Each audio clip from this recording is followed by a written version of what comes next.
Seeing that it's 1:01, and I would like to call this meeting of the CCWD Board of Directors to order. This is our Wednesday, April 10th meeting. Would you please rise and join me in the pledge? I pledge allegiance to the flag of the United States of America and to the republic for which it stands, one nation, under God, indivisible, with liberty and justice for all.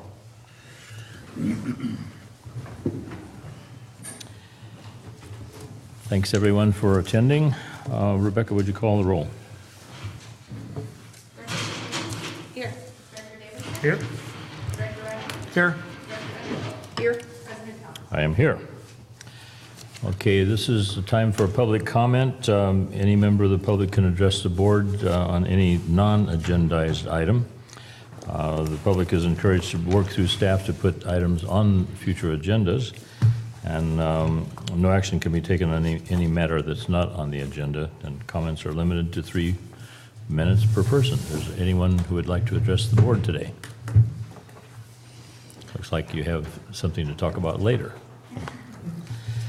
Okay, we have item number 3 is a consent agenda. I'll move for acceptance. Second.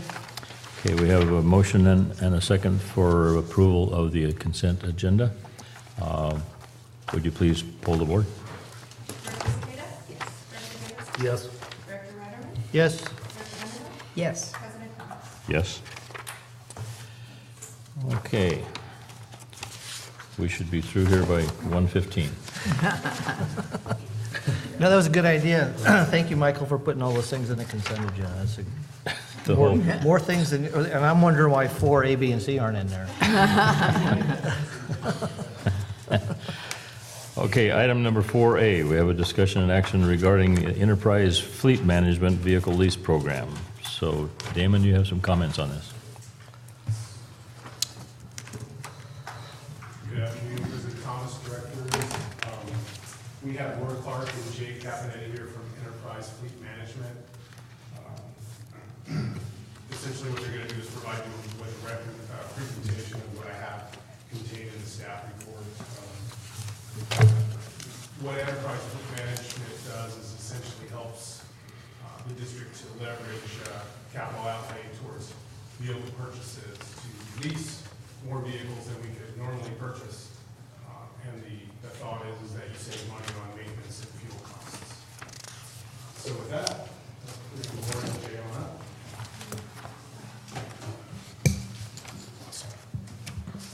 Yeah, there you go.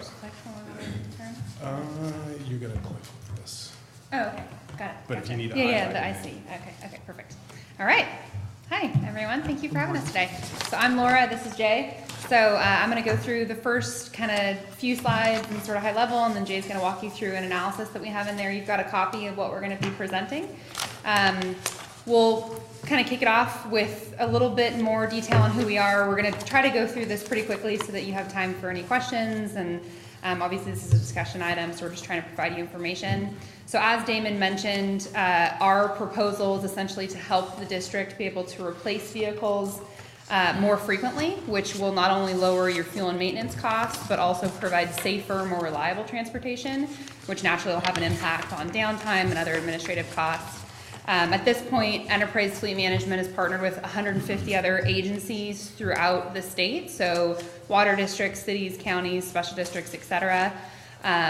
With Calaveras County Water specifically, when we did an analysis reviewing essentially the situation today, at this point in time, 70% of your vehicles are 10 years old and older.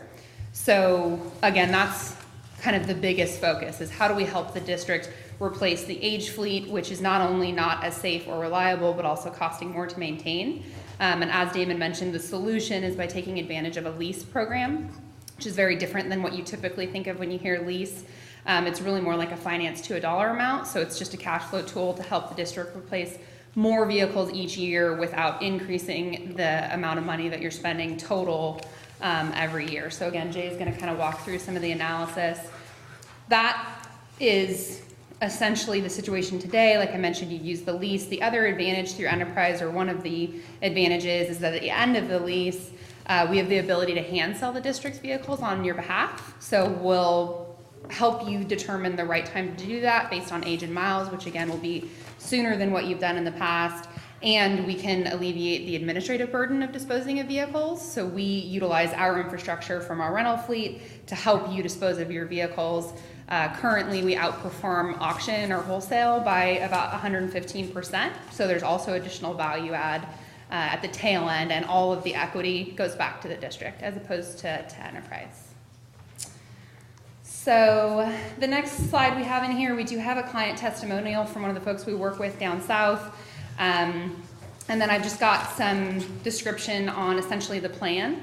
So in working with the team here, we've come up with a plan that essentially would replace all 48 light duty vehicles over the next 5 years. So again, our goal is to get you away from a 12+ year replacement cycle and moving towards a 5-year plan based on total cost of ownership. So what we're looking at is replacing 8 to 10 vehicles over the next 5 years, and as Jay is going to quickly explain to you, it shouldn't cost the district more money than what you're spending today. So it's kind of a win-win. You get safer vehicles, more reliable vehicles, the help of our expertise, and you don't have to add money to the overall budget.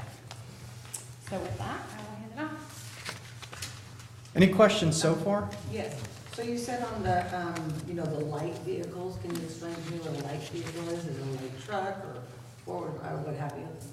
Yeah, do you want me to? So what we've looked at is, we're calling light duty anything that's, I guess, 1 ton or 1.5 tons and smaller. So this might exclude a few vehicles in your fleet? So, yeah, so we have usually an F-550 or 2-ton dump truck at each service area. We did not include those. We did not include any mechanics trucks that are 2.5 ton or dually, basically. It's basically a 1-ton service vehicle with a service body, roof rack, lift gate, down to administrative vehicles.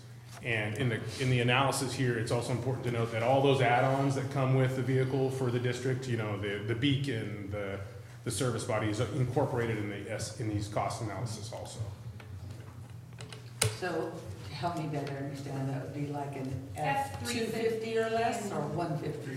350. Yeah. Okay, that's or helpful. less. Thank you. Yeah, sorry about that. Yeah, so No, I- imagine a F-350 with a special body on it, all the way down to the right-hand drive Jeep Wranglers that you guys have for meter readers. So we've encompassed all of those into this study. Under results on the second page here, in the middle of it, it sort of says management's ability to sell vehicles at an average of 115% above black book values. That's a great What's a question. black book? Black book is essentially, It's like your most people are familiar with Blue Book, Right. which is more for retail users. Black Book is essentially a compilation of wholesale auction results nationwide that people in the automotive industry look at as a benchmark for where vehicles are selling in the secondary market. So when we are looking at selling our clients' vehicles, whether it's vehicles they already own and they're having a surplus, or as they move through one generation of leased vehicles to the next, we benchmark against what's happening in the industry to help, basically to help substantiate the value we're bringing to our clients. And so we look at today, if 100% of Black Book, let's say, is $10,000 on a vehicle, we're typically selling that vehicle for $11,500, if that makes sense. So we're on average 15% above Black Book results. 15%, not 115%. It's 115%, but it's 15% over. Well, I'm just saying, it says above Black Book, so you might want to put of Black Book. Gotcha. That's what, Sorry about that. Yeah, no, we're not selling it for 100, like basically double is what you're double in 15%. No, we're selling it for 15% above industry average. okay. Excuse me, you said 350 and smaller. Why didn't we go the entire fleet? You guys might be able to Yeah, answer that. I mean, we work with a lot of clients that do operate 550s and larger. Basically, we can handle anything up to 26,000 pounds gross vehicle weight. But what we wanted to do was narrow the scope and focus of this program to really take advantage of vehicles that it makes the most sense to have on a shorter rotation cycle. So for example, an F-350 with a service body is something that, yeah, it's a pretty sizable investment, but it's not like a $120,000 mechanics truck. And I don't know that it makes sense to put a vehicle like that on a 5-year rotation plan all the time. I do have clients that do that, but it's not always the most cost-effective approach. So what we wanted to do was start the program with the vehicles that make the absolute most sense to put on a set rotation plan of about 3 to 5 years is what we're targeting. Those vehicles, we would tend to recommend 7, 8, maybe even 10-year rotation based on the fact that you're investing sometimes twice the chassis cost in the body itself. And so then it's the economics start to swing in favor of keeping a vehicle like that a little bit longer than what we would consider, light duty vehicles. And then adding that would, of course, add significantly to the cost of the program. Okay. Right. That's, And to just kind of take it back a step to sort of how we got here, the 3 to 5 years, the reason that that's our target is we look at total cost of ownership and cent per mile for everything. So government agencies are unique in that you are able to acquire vehicles for substantially less than what you or I personally could acquire them for, which I'm sure you're familiar with. So out the gate, you acquire it for less, and then you put lower miles on annually than a commercial customer. Think of somebody like in construction, for example. And so then if you look at the value of the vehicle at, say, 3 to 5 years, it's worth a premium, particularly considering what you paid for it. And then if you let the vehicle continue to age, what you find is that not only do you lose that upfront advantage, but then your fuel and your maintenance expenses go up and to the right. So again, from a total cost of ownership perspective, what we have found is that it's either the same or less cost for you to be able to operate vehicles and replace them every 5 years with our expertise and our ability to hand sell the vehicle as what it's costing you today to replace them every 12 years. But of course, there's a lot of other intangible benefits, like the reduction of staff having to get involved when vehicles are breaking down or your people being on the side of the road. Naturally, again, with the safety features, that's a big point of concern. If you look at vehicles that are before 07, many of them don't have side airbags. Before 2012, they don't have electronic stability control. So if you can do it for the same cost and have us help, that's essentially what the value is for most of our clients. So hopefully that kind of helps bring it a little bit more full circle. Any other questions on anything? I do have a question about the how we realize savings on maintenance. If we buy a truck through you, our field staff or mechanic staff is going to have to maintain that truck. Enterprise isn't going to maintain it. What you're talking about is just the savings that you would get by not having to do anticipated maintenance beyond a certain point. Is that There are getting that two right? factors there, yeah. And so part of it is that it costs less money to maintain a newer vehicle, and actually you have warranties and other things like that. The other part that we've talked about with the team here is by utilizing your current mechanics to focus on your other equipment, like the heavier vehicles and other equipment that you have, it'll free up their time if they're not having to stop to do an oil change on a half-ton truck or something. So what we've looked at is actually utilizing a program we offer where you use vendors wherever your drivers are, and it's actually a fixed cost. So going into the 5-year program to the penny what your maintenance expense is gonna be. You utilize our network of shops, you utilize our national service department. We're ensuring that we keep your costs low, keep your vehicles in and out of the shop quickly, and then your people here can focus on the other equipment. What we found is, at least one of our mechanics is devoting most of his time to vehicle repair and O&M. And we have for instance, over 100 pressure reducing valves in the Ebbets Pass service area alone that we don't have the time or the staff to address. And so the thought is by incorporating the maintenance program with Enterprise, this frees up our existing staff to go take care of mechanical work that otherwise isn't being handled. So it's an opportunity to leverage their work on different aspects. I think the real value will be that the maintenance on a 3 to 5 year old vehicle is a lot less than the maintenance on Absolutely. a 7 to 10 year old vehicle. Absolutely. And Yep. that's basically what they're saying. They're not maintenance. I do have a question about, I mean, does Enterprise, when you purchase these trucks, do they just come with a standard warranty, or do you have an extended warranty, or something that'll go beyond the 5 year, 100,000 mile that, you know, we see in a lot of these rigs, or?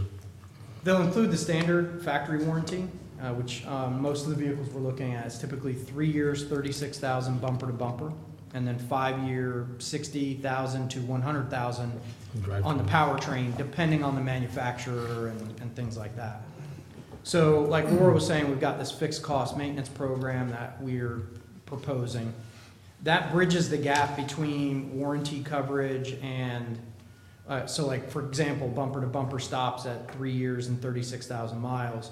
Our program covers everything bumper to bumper for the entire 5 year term. So we've fixed and budgeted everything with the exception of brakes and tires. Those are the only two things that we quantify, and in this case, we excluded because And I assume you just keep the, you know, the maintenance schedule in the book is what you're talking about. essentially, yeah, we do, it's every 6 months or 6,000 miles, whichever comes first. What does that look like, the maintenance on these leased vehicles? Do you guys come here or we go there? You go to a local vendor, and we provide, you know, easy access to locate local shops. And it's simply a matter of bringing it in. And most of what you're gonna be doing is routine oil changes, so you'll be in and out pretty quickly. And that's part of the program, that's paid for, there's no cost to CCWD to go into the local vendor? Correct. And You how don't- local are these vendors to Yeah, right. Copperopolis, West Point, and Arnold? We looked that up, weren't there? I don't know that we looked at each individual Right. area. I know we looked around here, but, I mean, we have 65,000 nationally. I couldn't tell you how many are in Copperopolis specifically, but. Correct me if I'm wrong also, but there's an opportunity for local vendors to Yeah. become a part of the Right. program. Oh, okay, now that, Should we prefer Yeah. a certain mechanic, we can say, Right. hey, sign up with Enterprise and we can Right. continue. no, and that sounds awesome. How many are in Calaveras County? Do I you- forget the number, to be honest with you. I mean, more than one? Yes, Yeah, I think there were a handful. about 10 to 15 Okay. in, around, Within within 10 miles. 10 miles of Yeah. this zip code. Yeah. Okay. Wait a second, within 10 miles of this zip code, okay, Yes. because up the hill, I'm 39 miles from here. Right. When we originally looked, we just looked within this zip 95. code. 249.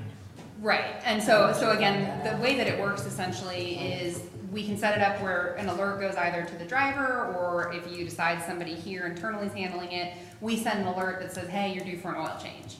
And then from there, there's several ways to find the closest shop. You can call an 800 number, you can go on a mobile app, or you can go on our website, and you just say, all right, this is where I am right now, where's the closest facility? And then to Damon's point, if there are local vendors that we aren't already partnered with, we have the ability to set up new partnerships. So naturally, the bigger, you know, the Jiffy Lube, Firestone dealerships, all of those are gonna be on there. But if there's a mom and pop shop here that you prefer to send the business to, certainly Yeah, that's because something that we can. their names are like Tom's or Right, yeah, Yeah. yeah. And we have relationships set up with a lot of shops Yeah. like that because we bring clients on board that work in remote areas and they don't want to have to drive Oh, 60 yeah, miles to get to the nearest absolutely, shop. absolutely, It's not yeah. feasible. So we do have the ability to bring other vendors on as the program is implemented. What I'd like to see is a list of those and how that looks on a monthly basis. What are we looking at, you know, for those vehicles in West Point and well, Copperopolis, Jenny Lind, as well as, and definitely up the hill, who's up there. The other thing that Currently, aren't they coming down here? is what is the process? What does it look like right now Not for? necessarily, so Yeah. what I'm beginning to understand is we have field staff that will come to the mechanic shop, we have field staff that will go to the local oil change mechanic, say Froggy's, and we have field staff that have taken their vehicles to the dealership in Placerville. So I think we have kind of a variety of approaches that are being taken towards vehicle O&M. And I think this will actually help to kind of, corral that somewhat. And we can say, hey, if you prefer to go to Froggy's, Yeah. we'll incorporate that with Enterprise. And I think what another beneficial part of the program is the fact that, you have somebody from Enterprise that's letting your field staff and or supervisor know, hey, it's time for so-and-so to get their oil change. Or they're within 1,000, you guys give about 1,000-mile leeway or about a month at Yeah, a so time? we'll, like I said, 6 months, 6,000 miles, because that gives us some latitude. Most manufacturers, it's 7,500 mile intervals. So that gives us time if we're using that as a benchmark. Right. So Who is it that's responsible, I mean, Enterprise or CCWD, to sign up new vendors for this program? I mean, I want to see what it looks like when it comes time for tire rotation and oil change. Where do those vehicles go now, and where will they go during this program? The other thing that I'd really like to see is, on the next chart that's part of, and I don't want to, should I wait until after this is presented? No, go ahead and ask questions. To talk about it? But I do notice that the fiscal year is all in the future, and therefore it's got to be some speculation. But we have so much data, and I know Jeff would have books and books and details on what we've been spending for the last 10 years, 20 years. I mean, I don't need to go back 20 years, but at least 5 or 6 years, and how that compares with going forward. And financially, that seems like a better way of looking at, we're going to make this is a big change. We're going to make a change of this magnitude. What does it look like financially from what we've been doing, and we got that, to what we're speculating that it's going to look like financially on a month-to-month or year-to-year basis. I mean, if we can come up with these numbers, we certainly already have the other numbers. I'd certainly like to see that before we bite off. Yeah. And we did look at an analysis like that. That's usually where we start with folks before we got here. We looked at essentially your average spend year over year today, because naturally with your inconsistent buying, your inconsistent acquisition, some years are much bigger than others. Right. So we looked at, on average, what's the district spending today with the data that was provided, and then we compared that to the next 10 years with Enterprise, excluding only inflation. And what we found was that there was a savings. I forget the exact number. I think it was like 200 grand or something like that over a 10-year period. But that's where, again, in looking at optimizing your life cycle, reducing your fuel and maintenance expense, and moving those funds into your acquisition budget, and taking advantage of the lease to not have the big capital outlay, over a 10-year period, it was actually going to cost you less money than what you're spending on average today. And I believe that it will. It would just be fun to see. Yeah. I mean, more than fun, it'd be almost responsible. Damon, I'd also like to see our current policy for vehicle maintenance, so I can get kind of a comparison. I mean, how often do you maintain them? How often, what's the procedure when it's time to replace the tires? Somebody says, oh, look, they need to be done. I'd like to kind of see what that policy is now as well. Okay. Yeah, and back on the maintenance, I mean, to your point, through this program, one thing to keep in mind is that in the first 5 years, like Jay had mentioned before, you're primarily doing oil changes. So every 6 months, in your case, it'll be more time than miles. Every 6 months, you go to wherever the most convenient place is, which, like Damon said, people are already kind of going various places. You get an oil change. From there, our national service department gets involved. They're all ASE certified techs. They ensure that everything that should be getting done is getting done, but also that you're not being upsold or charged for services that were done at the last interval. So that's how we keep our costs low, and ultimately how we fix your costs. If a car is in there for oil change, regular maintenance, and they find something wrong, a starter has to be replaced or something, who's responsible for that? So through the fixed maintenance program, it's all part of our. Everything is your cost? Everything, wiper blades, brake lights, engines, transmission. To Jay's point, the only thing we specifically didn't include are brakes and tires based on the age, the term and the miles, and then negligence. If you guys go 3 years without getting an oil change done, naturally that changes the. Well, that's not gonna happen. Sure, you'll be fully aware at that point, so.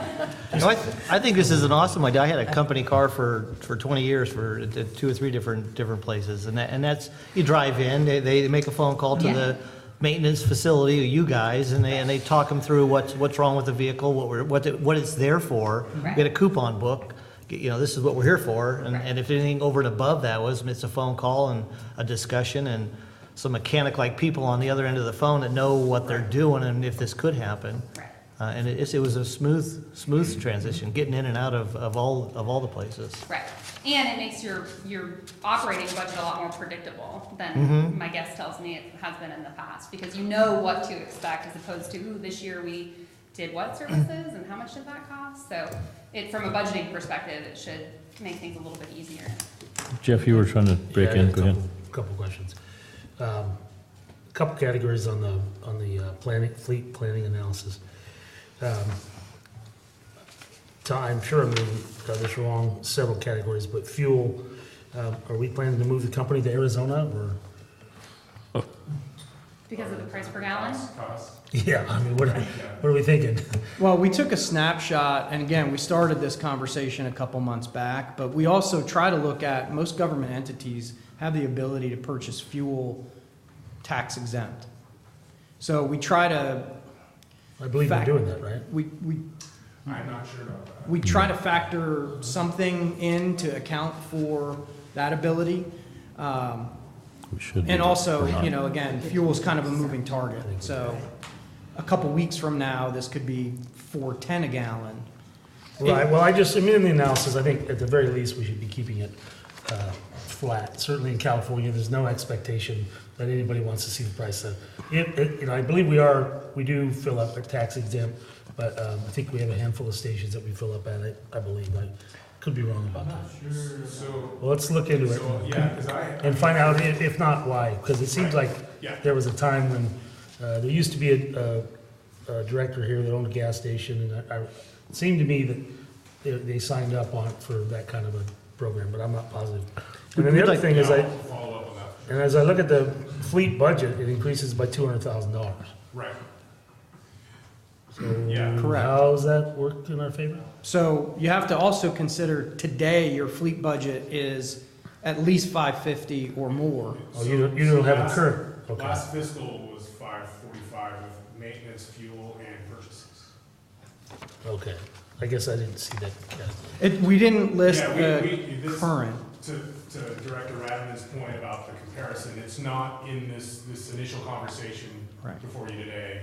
It is there though, and we're happy to bring it back. We want to look into leasing these vehicles tax exempt as well. Most You can people, figure that out, yeah, call us. most people are very interested in that. Yeah. But yes, to your point, Director Davidson, this is not, it doesn't have a flat line to show, here's what your current fleet budget is. And part of the reason we didn't do that is when we looked at historically what your purchase patterns look like, it's a really hard target to land on. Right, We generally pay cash for these vehicles and have it in our operations budget and Yep. and such. And the other thing that I think is a value that it's gonna be Damon's job to show the board is the manpower that he's gonna save and put to other use. So I think that'll be an important part when you come back to talk to us about it. Okay. But I'll walk you through this pretty high level. I don't want to take up too much of your time today, but the top box essentially is some of the current parameters that we were working off of when we were looking at evaluating whether or not this was a cost-effective option for the district. So we looked at your current fleet size, any anticipated growth of which there was none.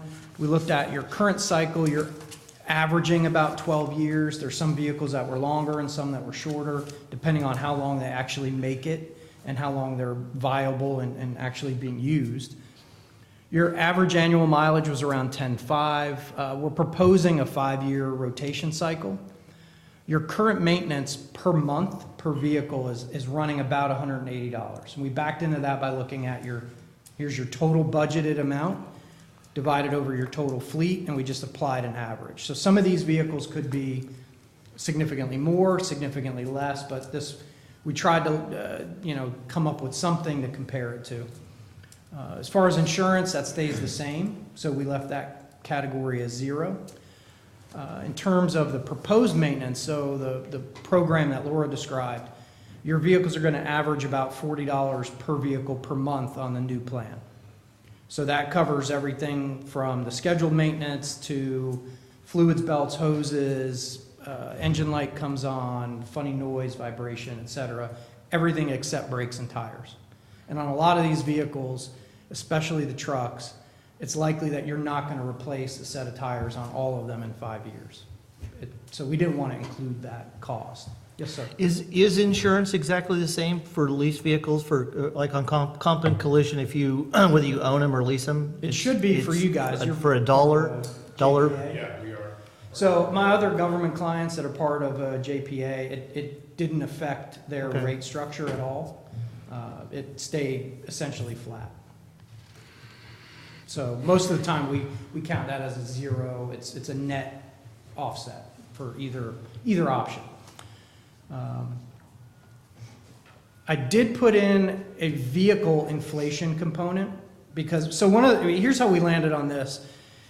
We showed a 10-year analysis, then we narrowed it down to here's the specific vehicles that we want to target first, and then here's a long-term plan to replace the rest of the fleet. And we looked at a 1-year snapshot, and then Damon and the rest of the executive team thought it might be a good idea to look at what does a full implementation of this program look like over at least a 5-year period, so that you guys could see what happens. And to Director Davidson's point, yes, the budget increases every year because we're adding more and more leased vehicles to the program until eventually you're fully vested. Where it compares to your current budget is, like Damon was saying, was 545 budgeted for last fiscal, Yeah, well, yeah. or their This current fiscal year. And so every year that budget's going to increase. So what we're showing you here is that at some point when you're fully vested in the program, you have all 48 of these vehicles on lease. Your budget 6 years from now is going to be roughly what you have budgeted this fiscal year. And you have vehicles that are 5 years old or newer. So that's really, I think, the big takeaway from this discussion. And I apologize for not putting something on here that showed a comparative for your current budget. That was just a discussion that Damon It and I makes sense. I had. mean, the vehicles are, they're a little more money every year. Right. I certainly can see the thing that's gonna be hard to measure, because I doubt we actually have the records compiled in order to talk about all of our maintenance and vehicle costs. I mean, I'm sure the data's there someplace, but whether or not it's on a spreadsheet is a whole other Oh, thing. just push a Well, button. we have it by, wouldn't we have that by account specifically? I would think so. I'm sure Jeff just pushes a Yeah. button and it comes up, yeah. Right. I know he does. Patty's been keeping track, excuse me, of maintenance costs by vehicle for a number of years now. Uh-huh. It would be interesting to show an example of that. So what are you guys asking for today? Nothing, today's just informational only. I mean, really, the thought is if you guys feel that this is an interesting enough program, we can pursue it further and bring you more information for possible action item in the future.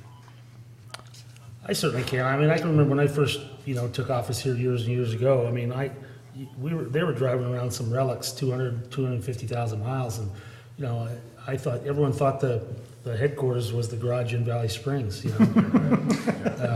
But we've made an investment in newer vehicles, but again, we continue to, we use them longer and longer, and a lot of staff time involved in taking them from here to there, or breakdowns and that sort of thing. So I definitely see some value.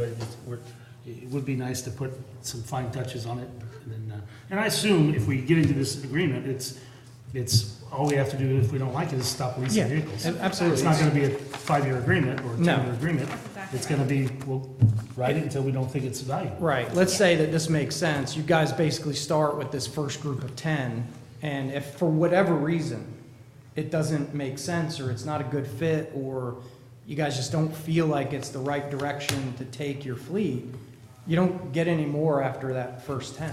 And Right. You know, our job is to come in year over year. So I'm an account manager. My job is to work with Damon and his team annually to evaluate the fleet and continue to make recommendations based on real time what's happening in the vehicle industry and what's happening with your fleet. Because this all might change a year from now based on projects that you have going on or changing needs within the district or things that you have to provide to your end users. So I have a question. How long has Amador Water been? almost 3 years now. So we're getting ready to place our, I believe, third or fourth round of vehicle orders for them in another couple of months. So that will pretty much replace all of their aging inventory with this next round of orders. Because I'm thinking their, where they go is probably comparable to us, Yes. because they go up to Pine Grove or wherever they. Yeah. It's a little smaller reach geographically, but Smaller utility, the constraint there was really, the lack of budget money to even, proactively look at vehicle replacement. Enterprise provided a great opportunity to the Amador Water Agency to bring in vehicles, and one of the key focuses there was safety. A lot of the older vehicles, just from a safety perspective, were just lacking, and as we brought on staff that were perhaps less experienced when it came to operating a heavy service truck, it was important for the water agency to ensure that they had the most safe vehicle on the road. Really similar, from higher elevation Right. down to, the lowlands and essentially the same approach. Damon, when you bring this back to us, could you include a policy on how you expect the staff to use the vehicles, what they can and can't do? And also, I'd like to see the policy on tire replacement, and I know I always say something in the checks, there's tires all the time, and since that's not included. Yeah, right. And maybe the current policy has to be changed to reflect the new fleet policy if we go that route. But if you bring that back, I'd like to see something like that. Absolutely. And maybe even some type of a incentive program for the employee who's gets that car to take better care of it, to where when it's time to resell it, if we get a higher resale, perhaps they could get a bonus because the car was kept really nice and what have you. Okay. Let me just ask a question in regards to that. We're not gonna be reselling them, you will be, right? that's correct. So we won't be reselling these. I know, but if they resell them, because we get the equity, you said, right? That is correct. So we could get a little, give it to the employee to take care of it, And when you do resell those for us, do you charge a fee reselling them? Not on No. the leased vehicles. On Okay. any vehicles that we help you dispose of that you own today, there's just a $375 fee, which essentially covers Okay. the cost of our drivers and Okay. everything else, but not on the lease. But on the lease ones, when it's time to trade up, you'll sell it and whatever that equity is gets to us. That's correct. It'd be, because the employees use the vehicles and some people are good and perhaps some Right. people aren't. Yeah, that's- So if you had an incentive program, it might be a nice little thing. Just kind of a quick, my final comment on this. I was looking at F-550 a few years back, and it was over in Elk Grove or something. So I went over and looked at it. I wanted the vehicle. It had a flatbed and gooseneck, everything I wanted. Anyway, I did a Carfax on it. And that truck it was a leased vehicle, and it had meticulous maintenance. I forget where it was from, Louisiana or someplace like that. But the maintenance was meticulous. And it ended at about 115,000 miles. And now the truck's in California. It hasn't, no Carfax thing had kicked off for the last 2 years, and it only had 1,000 more miles on it. Are any And of so I these, was like, yeah, I'm pretty sure I'm not gonna buy this one. But it was just, because it was a leased vehicle, the maintenance up to that point, you can understand why the resale value is, because most people are gonna do that Carfax check now. Right. And they'll see that, it registers every time that it is maintained, so. And we keep all of those records for you. So when we go to dispose of your vehicle, we have all of the Well, maintenance records. but also generally, all those agencies will be reporting to the Carfax and it'll show Right. up. so have good value. Are they gonna be diesel vehicles or gas or both? But a combination of the two. So the larger trucks, they're all diesel. The majority of the, like half-ton trucks and smaller vehicles like that are all gas engines. With the issues of carb diesel stuff, do we still want to go diesel since we're going to be going through the vehicles, turning them in? Maybe we should consider gas. One diesel's getting just as expensive or more. And ideally, they were supposed to have longer mileage, right? Well, if that's not necessary, and I don't know, I'm just kind of saying, maybe. We talked about this, we're gonna look at each, I think we need a certain number of one-ton diesels in the fleet, not for performance, not just for Oh, okay. fuel. Maybe a truck that's gonna be used for long towing, on the past. You don't want an electric vehicle or anything? We can do those too. We can't use the Prius. Yeah. So we'll need a diesel in some circumstances, but where we don't, we wouldn't necessarily incur the extra cost, even if it's a one-ton truck. On that note, also part of the value add in working with us is really Jay and Jay's expertise and his continued account management through the partnership. So we're not just here to get you to get 10 vehicles and then, we show back up in a year when we want something from you. Our goal is to really provide value. And so one of the advantages of the flexibility of this program is, and I think someone mentioned it already, but as your job application changes, as it is right now, you have to make a vehicle work for 10 to 15 years regardless. Whereas through this program, as things change, you could dispose of a vehicle after 2 years and have equity in it and get a new one. Or maybe right now, diesel is necessary for the application and in 3 years it isn't. We look at total cost of ownership. Anytime you want to see a comparison of manufacturers or engine or configuration, any of those things, you just let us know. We put together the numbers and then ultimately you make the decision based on what you think is best operationally. What if the vehicle that we get is like one of those lemon vehicles? How do you handle that? And then also, since I did say electric vehicles, maybe admin type cars could be something electric or hybrid or something. Yeah, there's all different options as far as whatever, basically we're open to any make, model, anything that is 26,000 pounds gross vehicle weight or under. So in the future, as we're looking at your needs, we might make different recommendations than we are today based on technology that's available then. And, part of what we do, and, Damon, you can attest to this, when I work with Amador Water, so annually I'm looking at their fleet and I look at, one year we did a total cost of ownership analysis and Ford was the best option. The next year, based on the incentives, resale, fuel economy, et cetera, Chevy was a better choice. So the next round of orders that we placed were GM products because they were less expensive than Ford. The next following round, Ford was a better option, so we went back to Ford. And that's, you don't have to do that, but our job is to come to you with recommendations that Damon and his team will look at and make a decision. Do we care about manufacturer? If the answer is no, we're just going to go with the most cost-effective model that meets our needs. And we're going to look at things like gas versus diesel, including factoring in resale, which is something you guys don't think about much today. But I wanted to point out in the 6th year of this model is when we would be turning in the first 10 vehicles and replacing those. So you're fully vested in the program. All 48 vehicles are on lease. Now we've replaced the first 10. In that equity column, you can see there's $105,000 that goes back to the agency. Normally, we're going to roll that into the cost of the vehicles and reduce your lease expense. But just to keep things simple, I wanted to show it to you as you take a one-time cash distribution or a credit or something like that.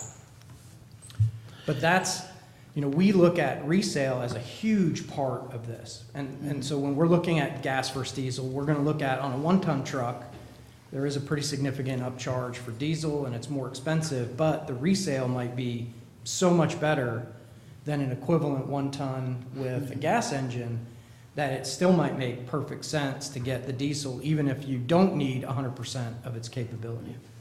Damon, how many vehicles are we going to be using that are not in the fleet program, those larger ones? It's approximately 10 to 12. 10 to 12, around okay. there. Yep. Isn't there some new environmental issues with going forward with diesel vehicles in California at least? I mean, there's been a lot of changes with regards to diesel engines. You know, CARB has the phase-out dates, which this stuff will keep you well ahead of that. There's the different, Or it might be our older diesel vehicles. Right, some of our older, larger diesel vehicles is where we might run into that. right, Okay. These would be turned over so quickly. And that's in the 10 or 12 that you're talking about that are larger than, That's right, so we're talking about the Okay. Vacons and the pumper Okay. trucks and the F-550s, yeah. all right, never mind. And one of the nice things about this program, having a pretty sustainable budget, is when you have to budget for larger purchases, it's a little bit easier to predict what your other costs are going to look like. So that you don't have to buy 8 regular trucks that year, or 5 regular trucks, and then one of these $150,000 specialty vehicles too. And one point that Jeff has made, in analyzing this program is that there's also an opportunity there, should your budget be for new purchases, $180,000 for instance, and we're leasing $100,000 worth of small fleet vehicles, we can take that $80,000 and either retrofit some of the larger vehicles to become CARB compliant, or we can put that money away in preparation for purchase of the larger vehicles to get us ahead of that CARB threshold as well. So there's some opportunities to kind of look at it from multiple facets that'll help the district out. Okay, when we have this brought back to us, I'm sure we'll have a bunch more questions, but I'd kind of like to wrap this up and get on to the next thing. Just one, could I get a list of all the vehicles we have currently and what department has them? Maybe offline, have somebody Yeah. send it? We may get that today. Oh, He's do we gonna- have that today? Well, he's going to be presenting on stuff like that. Oh, okay.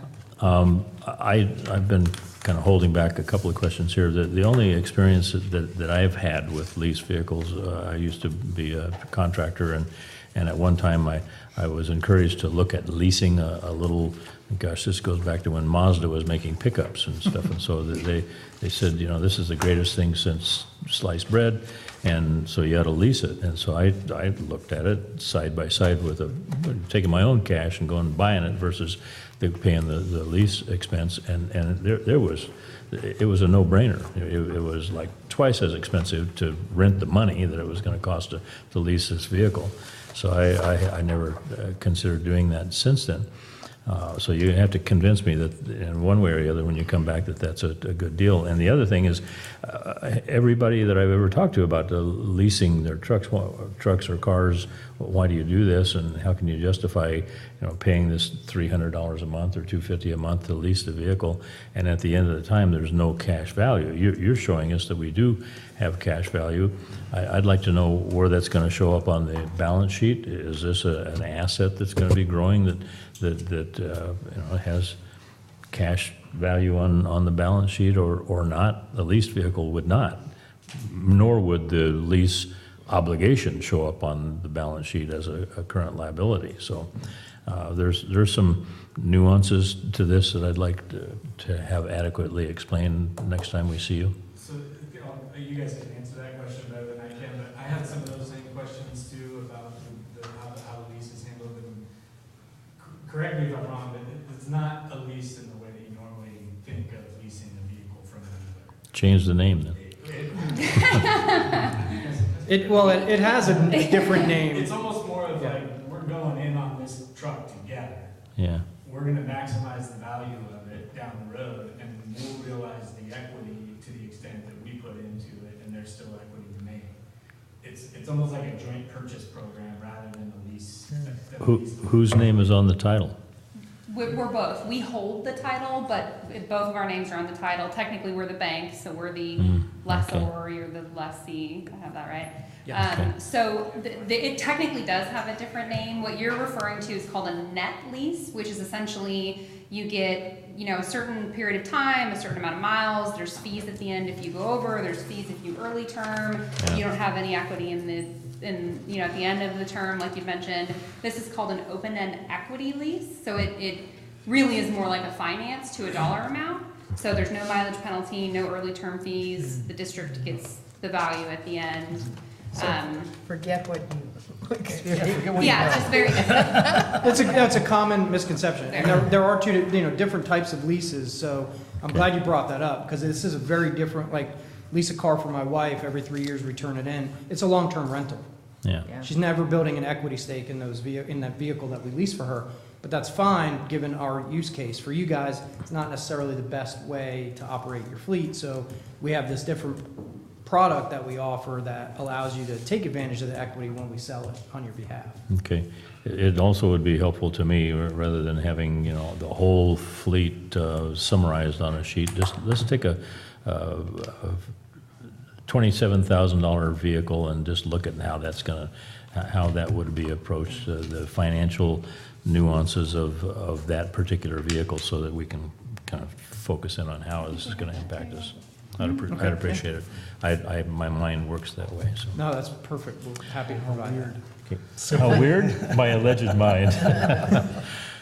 Go ahead. No? Do you guys have any other questions? Thanks for your time. Thank you. Really No, look thank forward you. to- Really appreciate it. Look forward to seeing you again. Information. Thank you. Great questions. Thank you very much, Jay and Laura. We'll be in touch. All right. Okay, you want to power through or take a break or? No, no breaks. No break, no break. Your 115 is We blew right past that.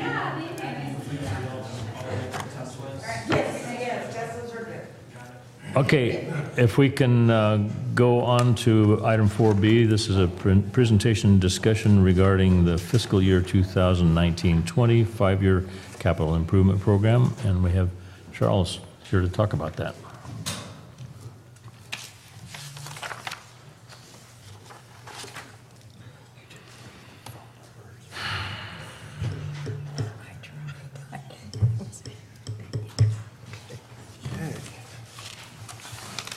You didn't sell your truck. So good afternoon. There should be a handout that has present for the slides of the presentation available. And so this is a draft. It's a presentation discussion of actually the draft of the fiscal year 2019-20 5-year capital improvement program. And so starting with this is the 5-year plan, proposed 5-year plan for the sewer segment.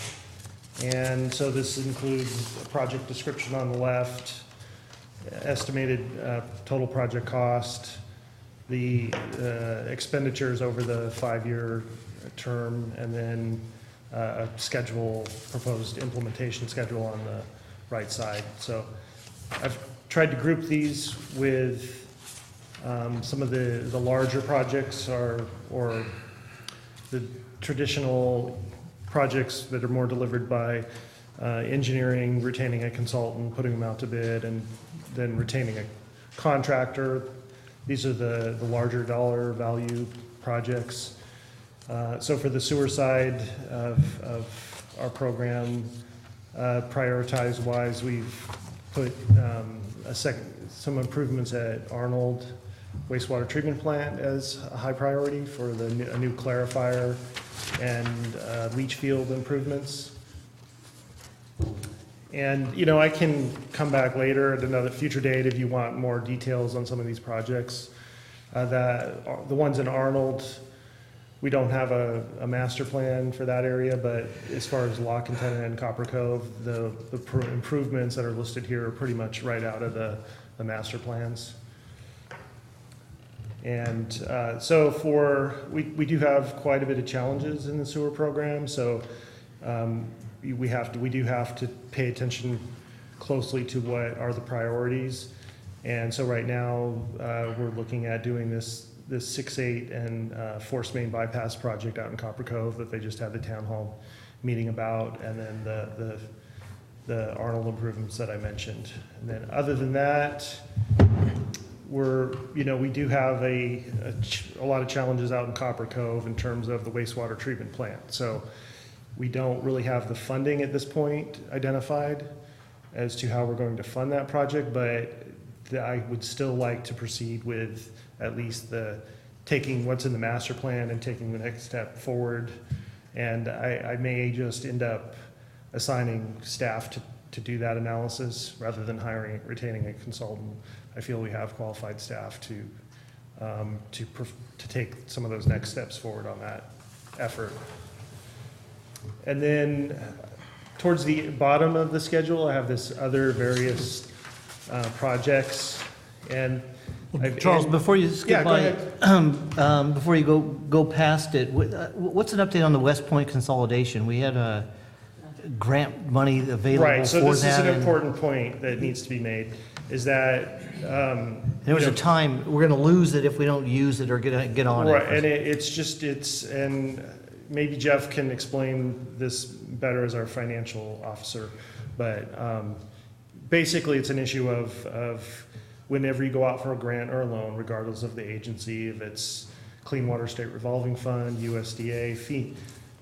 I haven't ran into this problem with FEMA, but they're looking at our balance sheet, how much debt service we have, our revenues and costs, operating costs, and they're checking all those to make sure we're, just like if you were to go out and try to get a loan.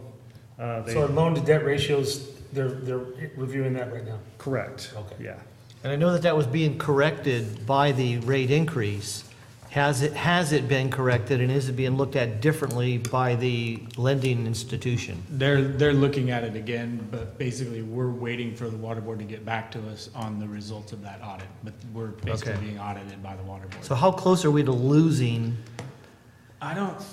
I'm not aware of a mean, is there a deadline, deadline? drop Okay. dead deadline, Oh, okay. that we lose the grant. I think it's just it stays on the list. Right. And then, but, And they know we're working on it. Like I said, we requested them to provide us with that approval. So they know we're working on it. We're moving through the process. Yeah, 'cause I mean, $4 million, over $4 million is a huge thing to let go by if we can, Absolutely. Yeah. anyway, to, and I think we've been looking at this for at least 3 years. Right. Okay. So, and, So. Go ahead. You're saying that, you don't have anything that you could do within the next 5 years? You're just waiting on the information? we're just waiting on to get the Oh. approval of the grant from from Clean Water State Revolving Fund. No, I think what this shows is just that we're not budgeting it to come out of our capital improvement budget. We're still assuming that we're gonna get that grant, and that's where the money for that project is gonna come from. We absolutely would plan to implement that project when the funds become available. Is that a 75-25? Well, see, their funding program changes from year to year, so Oh. sometime, and it's a disadvantaged community. Right. So it changes from year to year. Sometimes at one point, it was gonna be 100% funded, and then so their program changes every, I don't know if it's annually or every couple of years, but, so. Okay, and again, before you go down to the other various, the Vallecito, Douglas Flat, that's a project through T-Stand, are those funds, the 200 or 150, is it coming from T-Stand money, IRWM A money? portion of it is, yeah. Okay, but the portion that we have in green here is what's coming from our capital improvement? No, that is just the project cost, so Okay.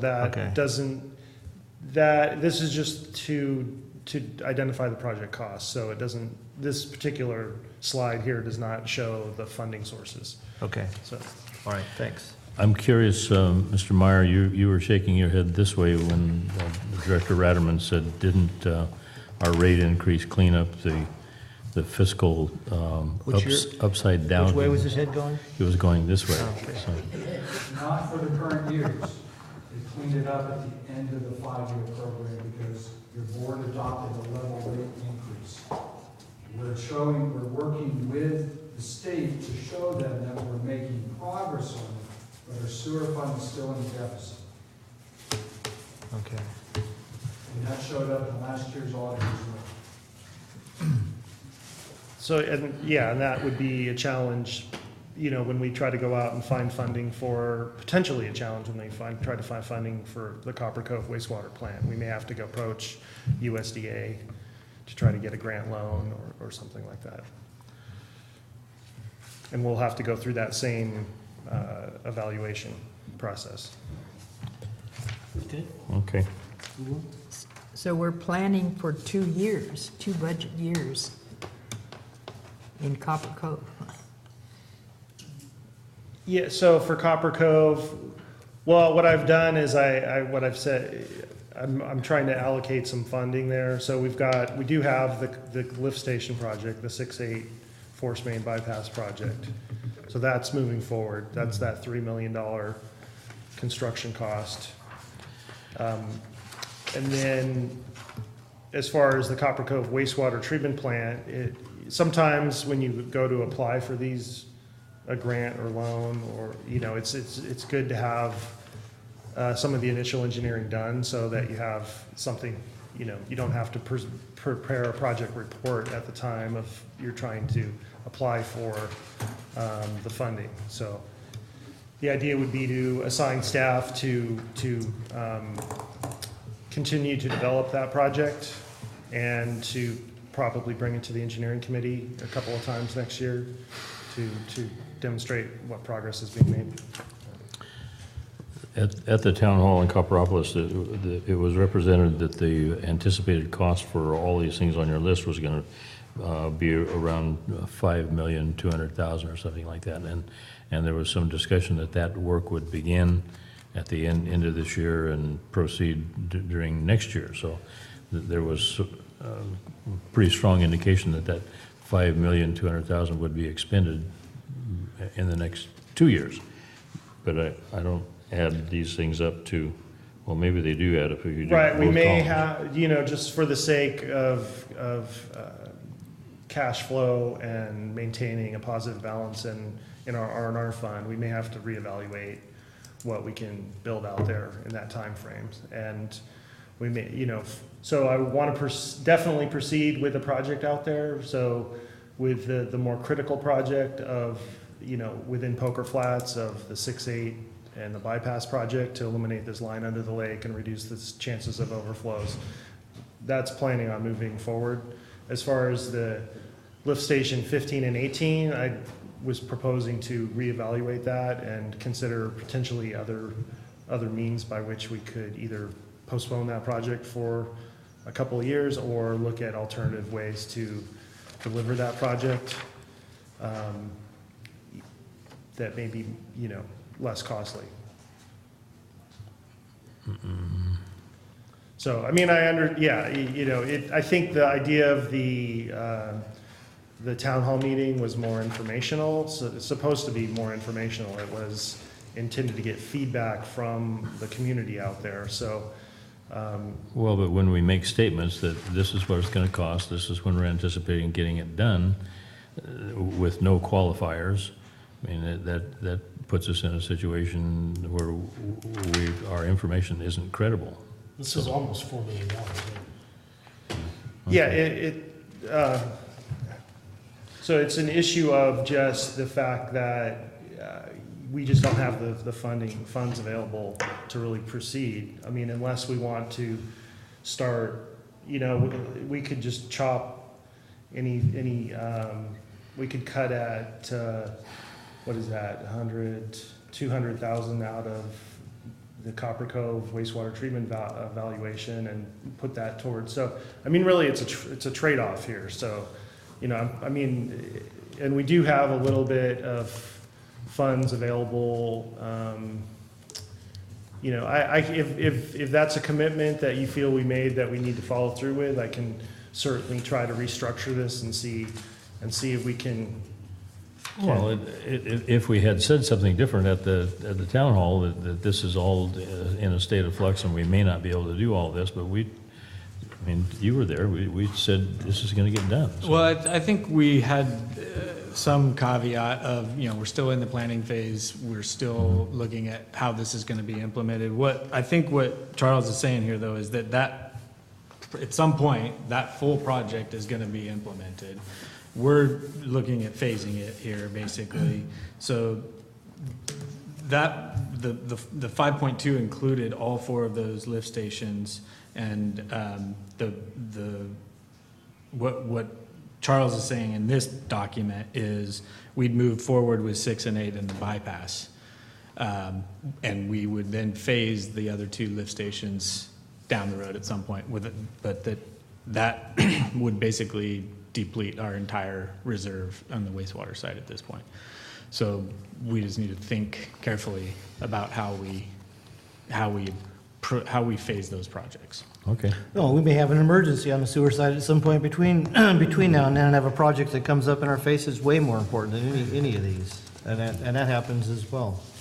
Yeah, and I tried to be, this year versus previous years, I think I tried to work very closely with Jeff and be more cognizant of how much funding we actually had available in the R&R program and other funding sources. Unfortunately, Copper Cove is an area where, we can't get grants. So, and we do have a lot of developers that are interested in developing out there. And it's just, they're not quite there yet, so, and if these projects are probably really don't have a significant, expansion element either, so they're largely R&R projects. They're, like I did say previously, there is some infill in there, but, so the financing is very challenging on the sewer program. So the Reach One project is not a capital improvement project?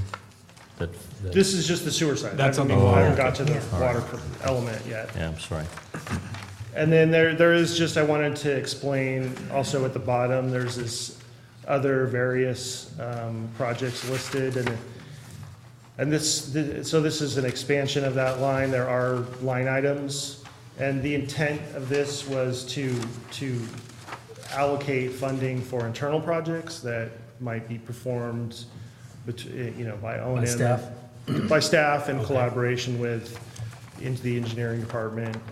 And so we've identified projects, rather than try to throw dollars here and there at them. I feel that it was better to provide flexibility for the operations department to direct these funds throughout the year, because their priorities can shift quite frequently. But we do have a list of identified projects with costs associated with them.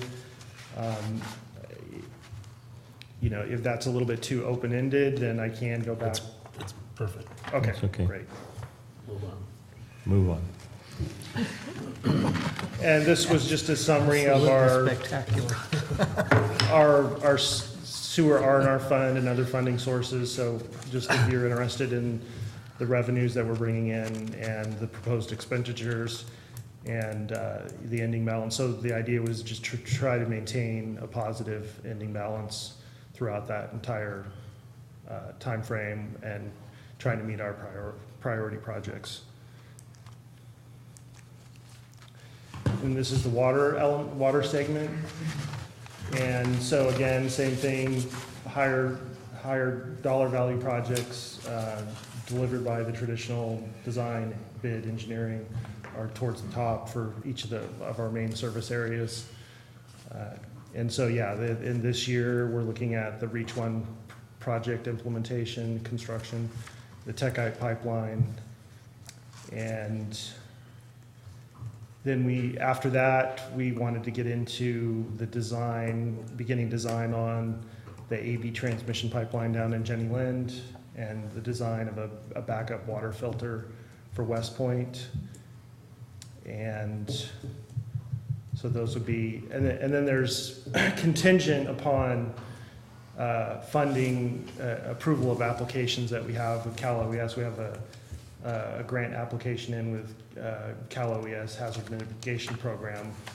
That project could move forward. That has a 25% match on that one, 75% grant. And then also we're looking at possibly securing a loan/grant through USDA Rural Development to implement a radio read meter program in the next 3 years. Is the Jenny Lind pretreatment project almost done? Yes, so there's just going to be some closeout of that project after July 1, so. Okay. And then at the bottom again, I have these in-house internal projects. So we've allocated about $550,000 a year annually for the operations department to perform various R&R projects throughout the system. And there's a list of them there if you had any questions about those. Any of these miscellaneous projects would not impact these others up on top. That's why, to just, it's kind of difficult to prioritize all these, so you just, Right. and the problem is if you try to start prioritizing them, it reduces. No, You but- start getting money here and money there, and pretty soon you've got such small dollar amounts that operations can't perform anything. So No, they but- giving them some flexibility to focus on their priorities and having the dollars available for them to implement it was my intent. Yeah, but what I'm saying is that going with these miscellaneous, would they impact any of these other projects up above? As far as Cutting into them or doing I think part of the thing? it depends on the year, and it depends on what we're trying to do. So if, right now, the way this is structured, as long as whatever it is that we're doing on that list of projects is below 550, it wouldn't impact the implementation of the other projects. But we may, depending on the circumstances, we may need to move that around and spend less on miscellaneous projects because we have a bigger project okay. that, Yeah. or something along those lines. Charles, could you go back one slide? On that, at the bottom there, under various AMR, AMI, radio meters, is that dollar figure for more than just the West Point area? that's the entire district. Okay, So, yeah, It's on our agenda, right, yeah, today? okay. that's, yeah, correct. So the idea was, the reason it's at 550 is because that was the dollar amount that I felt was what we could afford to do without jeopardizing some of the other projects in the CIP program. And then something similar for the tank. We have a lot of steel till storage tanks, a lot of need for structural repairs to roofs and sandblasting and painting. So, and again, I just annualized a dollar amount of 550,000 based on what the program could afford without jeopardizing some of these other projects we're trying to accomplish. And, again, I can come back to engineering committee or the board and provide more details on some of these other programs and how they would be prioritized. And this is just kind of a our R&R fund, along with other funding sources, revenues, and the ending balance after we implement the program we have. So that was it. Okay, any other questions? Thank you, Charles, good job. Okay, great, thank you. Charles, I have one thing I Yeah. wanted to point out on your, this presentation here on the one that's called the Water Segment 5-Year Capital Improvement. Right there, I think, yeah. On the leftmost column, you have a total of 46 million. And I just took a quick look here at all of those items or those figures that are above that 46 million. They crossfoot so that all the, for instance, 1, 2, 3, 4, 5 times 550,000 equals 2,750,000. But adding up the columns, the totals in the columns that are adjacent to 46 only comes up to about 31 million. So I'm just curious about. Right. That's because we didn't fully fund some. So, for instance, the submerged pipeline crossing under Lake Tulloch, we only financed the design of that, and then that project would probably be considered for construction in year 6 and 7. Okay. After the 5-year window. So there could be other ones in there such as that. That looks like the only one I see there. Okay, just curious. Okay, moving on. Excuse me. Yes, President Thomas, I just wanted to add one more thing. sure. This is an annual process that your board looks at, is the evaluation or an update of the 5-year CIP. This is also an integral part of our budgeting process.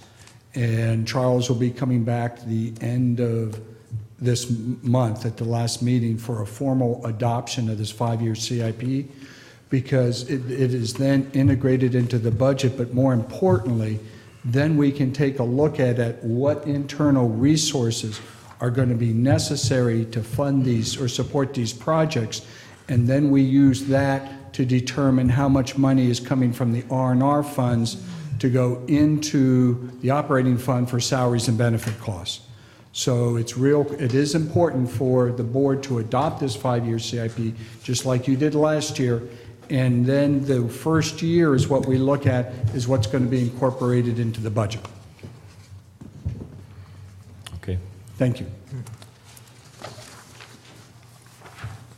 Okay, moving on to 4C, we have the approval to designate the general manager as authorized agent to submit a USDA grant and loan application.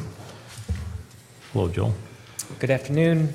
I'm here today asking the board to approve a resolution that would authorize the general manager to submit USDA documents and also authorize other staff members as designated agents to submit these documents as well. This is the beginning of the USDA application for the automatic meter reading grant loan and local match proposal that we're working on with USDA Rural Development.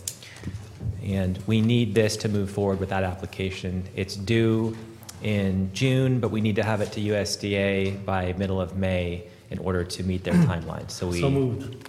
be Well, working sounds on like a no-brainer. What's the dollar, is there a dollar amount associated with the grant that we're looking for? The total project is 4.5 million estimate right now. Right. And depending on our median household income, we'll either be a medium or disadvantaged rate for the loan. Grant is not a guarantee right now in terms of the amount, but we're hoping to get a higher grant amount and lower loan amount, but that remains to be seen. Okay. I thought we got this approved last week in Washington.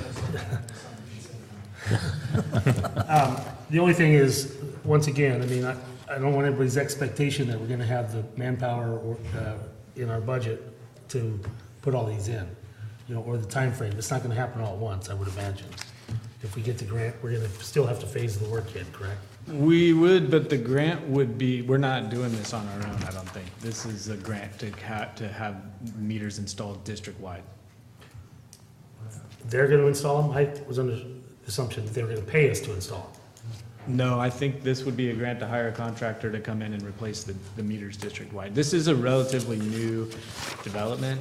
I don't think it was just within the last month or so that we realized that this type of funding would be available for that kind of project. So I think previously when this was discussed, it was discussed in the context of, you know, we're gonna have to do this and roll it out incrementally over time. It was just West Point that was our focus of the next Correct. couple So of this years. is a new grant program that we would use those resources to hire a contractor to replace them district-wide within the next. Well, that's why I was asking on this water segment, that, you know, we're looking at spending 4.5 million over the next 2.5, 3 years. Get it done all in one fell swoop and move on.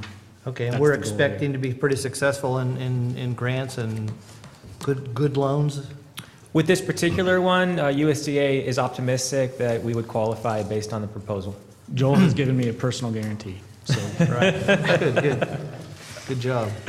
Do we have a motion? Do we have a second? I'll second. Okay, we have a motion and a second to approve this agenda item. Would you please poll the board? Yes.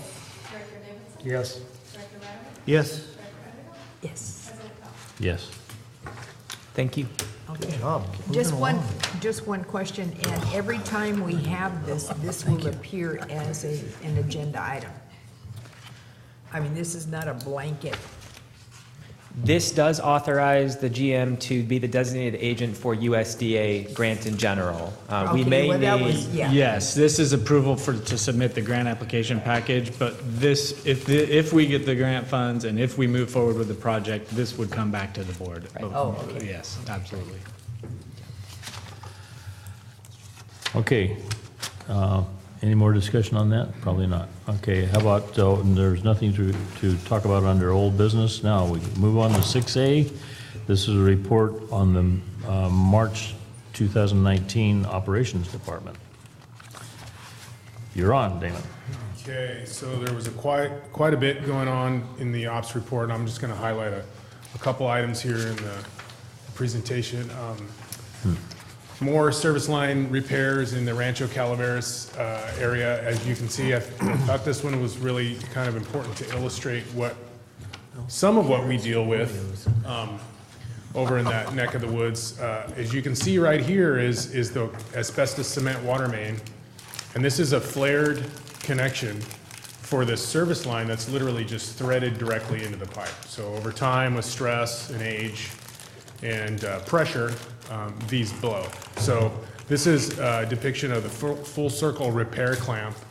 So you take this out and then you install a full circle repair clamp with this corporation stop. This is actually a valve that would now allow us to isolate this. Should this continue to leak, because as you can see, we connect via compression fitting right here to the existing service line rather than replace the whole thing because of the fact that it's a time-consuming effort to replace the entire service line, and we have quite a few service line leaks in the area. So just wanted to show that to you. This is kind of a classic tap at the main failure.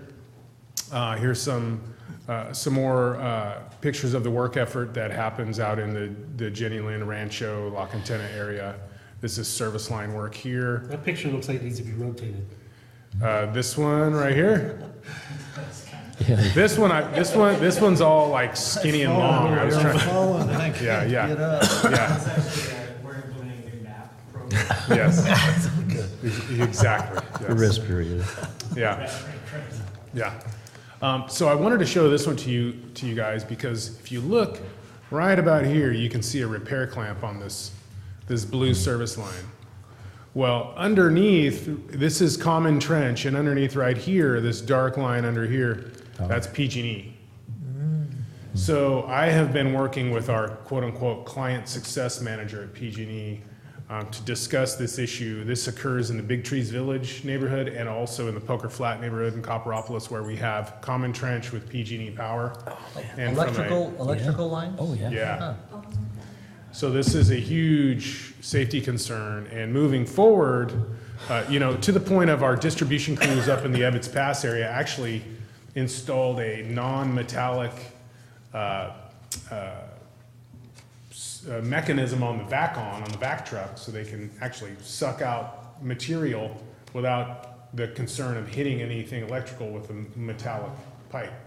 And so he's working diligently to basically what I said is, we have no money, you're PG&E, you guys got to move your stuff or fix it somehow. And so he said they're working on a project for both of the neighborhoods where they're going to come up with a solution in order to de-energize these common trench service lines for these neighborhoods. So moving forward, Common trench isn't supposed to mean, right next to each other. Yeah.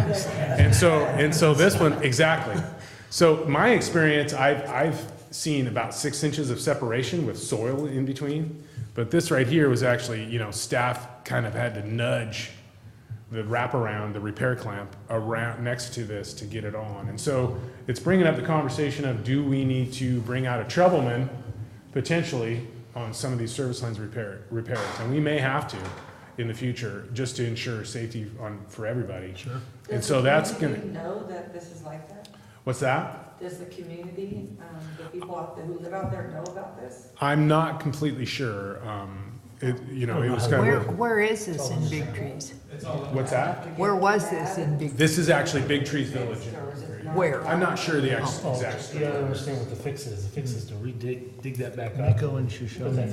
Yeah. Nico and Shoshone. Yeah. But it's everywhere in Big Trees Village. It could have been ours, for all I know. So moving forward, there could be conversation related to, hey, not only did you have to shut my water off, but then I lost my power while you were fixing the water line. And it's just a matter of fact that we're gonna have to deal with until we can implement some of these repair projects or replacement projects with PG&E. And we lost a couple employees in the repair. Yeah, this is going to, bear with me here, there's a lot going on here, and I'm going to try to describe it in some photographs. So we have our lift station 21, our lower cross-country lift station, which you can see is there's a wet well over here. And what you're seeing here is we had to basically cut out the asphalt next to the wet well. What we had here is we had an issue with this, if you can imagine basically an open well with pumps at the bottom that's taking raw sewage and pumping it into the collection system, pushing the sewage into the force main to go to the wastewater plant. Well, at the outlet, we had a break on this flange, and as you can see, it was quite significant. And so as the pump would kick on and push that sewage up and out towards the sewer plant, it would just spray sewage all across the inside of the wet well. This is about a 20-foot deep wet well.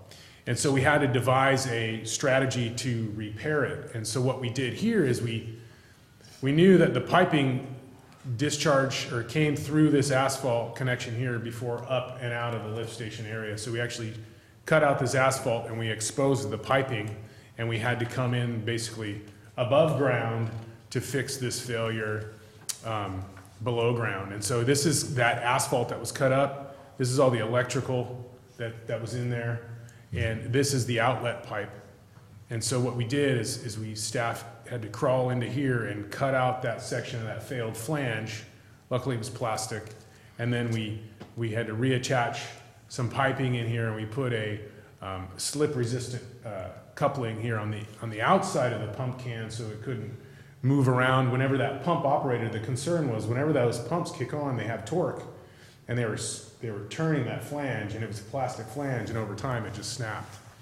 So this gives you a better understanding of what was going on, and we replaced this plastic outlet pipe with a ductile connection. So we have some ductile iron 90 here, and it's nice and sturdily bolted up. And so one of the cool things about this project is it involved not only the collections crew, but mechanical and construction, and it was a concerted effort on everyone's part to fix this. As you can see, it's quite deep, and the prize at the bottom, if you fall in, is not one that you want. And so here's another work effort that happened in March. This is the Vallecito membrane wastewater treatment facility. And what we have here are, there's approximately 12 of these cartridges. And within these cartridges are about 125 of these plates, they're called. And essentially what this is a membrane where we push the decant or the water from the wastewater through that membrane in order to filter it. And what we're noticing is that we're starting to have failures on these plates, and this is a seal that's come loose on the plate, and then we have some perforations on this plate. And so wastewater treatment operators at Vallecito replaced approximately 40 of them in March. We still have some on hand. The concerning issue with this is we replaced all of them in 2017 to the tune of approximately $130,000. How old is this? This plant's brand new. I mean, pretty much. And so what we're starting to understand is the grit removal system on the front end, the influent system is inadequate. And so what's happening is debris is escaping through and negatively impacting these filter plates. And so we need to look at installation of better or improving the grit removal system. And another issue that we deal with is that fats, oil, and grease have an opportunity to escape through that removal screen also. And it's like putting bacon grease on top of a cotton swab. It just doesn't filter it, it causes issues. And so, there's gonna be, to Charles's CIP, one of the efforts internally in operations is to improve the intake to the wastewater treatment facility so we can keep these fairly new plates alive for much longer. But what's going to be the replacement for membrane? Because as you say, that was a pretty expensive. Well, ideally, we're able to get ahead of the membrane replacement by improving the grit removal and the fats, oil, and grease removal on the front end. And we really need to do that this next fiscal year in order to preserve these for their life cycle. We talked about this a year and a half ago or more. I want to say that that's a Yamaha project or a product? It is a Kubota. Kubota, okay. Yeah, right, yeah, exactly, right. yep. I think that my conclusion was that it was spec'd out wrong. I mean, it was supposed to be a 10-year lifespan. They failed in 3.5 or something, so. Well, yeah. Dan, Yeah. how many commercial connections do you have that would affect it with a fast oil increase? That's a really good question. I'm not sure as to the amount of commercial. I don't think there's a ton, right? So is it just homeowners doing the fat oils? And maybe Yeah. we need to do a better program to make them aware of the needs. A little education. Yeah. I think that's I have some a nice great little point. Yep, brochures that we use. that's a great point. Oh, Yep. yeah. You know, because until I got in the water business, I just knew it was there when I turned my faucet on. Right. So, No, that's a really good point because it's insidious, and once it starts to, as you know, once it starts to get into the system, it creates some issues. And another point to make here is that, this is a confined space entry, so we have staff outside of the MBR facility documenting what is going on inside with our operator. You can see the operator's got a harness on, and there's an air monitor on his chest, and so there's a lot of work that goes into replacing these as well. So do you hoist them out? Yeah, if need be. And that's really it. It's an adventurous job that I have, and there's always something going on. It was a good month, though. What do you got in this picture? This is a look out over San Andreas from the antenna tower near the Public Works building in town there. You were on top of the tower? I was not. We had some electricians that were up there readjusting our SCADA antenna. Could I ask you a question on Yeah. operations? We, just to prove our claim summary, but we always have a couple of situations like we're paying money monthly to 6 Mile Village. Yeah. And then we have the other for the condos and Big Trees. And are there any plans to incorporate that into doing something, instead of, because that's how much money for 6 Mile Village? It's about 5,000 a month. Yeah, so Michael and myself and Jesse Hampton, and Charles, we've all talked at length about an improvement at 6 Mile, whether or not we can push that wastewater over to Vallecito and eliminate those charges. I mean, it's definitely something on the radar screen. Absolutely. And I'm not sure that you can do anything up at the condos in Big Trees. Yeah, I'm not sure about that one. I haven't Because that's discussed been that. around, we've been paying those charges for years. Right. Yeah, Yeah. so every month. Yeah, I'll definitely look into that one as well. Okay, thank you. Thank you. Thanks, Damon, good job. Yeah. Okay, we have a general manager's report. All right. The biggest, I think, obviously the biggest thing between last meeting and this meeting was our trip to DC last week. Very, very informative and productive. Met with not only our legislative representatives, but Senate Appropriations staff, USDA, Bureau of Reclamation, Forest Service representatives, a really packed 2-day itinerary that Mia had set up for us. A lot of the discussion was around the Section 219 authorization, the $3 million authorization that we want to try to put to use down at the Copper Cove wastewater treatment plant. As you saw in the 5-year CIP, we just don't have the funding for it in-house, and we don't have the ratepayers to leverage that big of a construction cost. So we, on one hand, we're encouraged and meeting with the Army Corps and their willingness to work with us on it.